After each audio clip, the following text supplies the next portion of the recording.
How to remove message button on Facebook. Removing message button on Facebook profile is quite easy and simple. Launch Facebook app and ensure to log in or sign in to your account.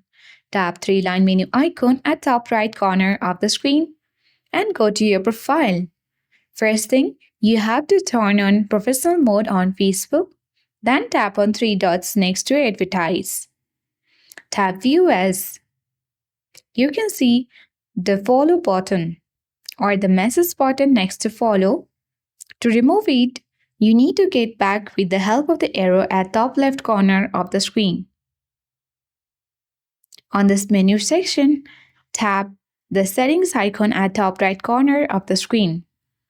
Scroll a bit down and open how people find and contact you.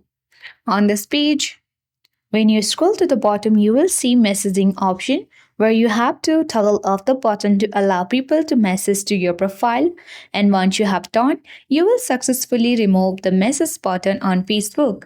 I hope this video was helpful. If it was, then do like, share, comment on this video.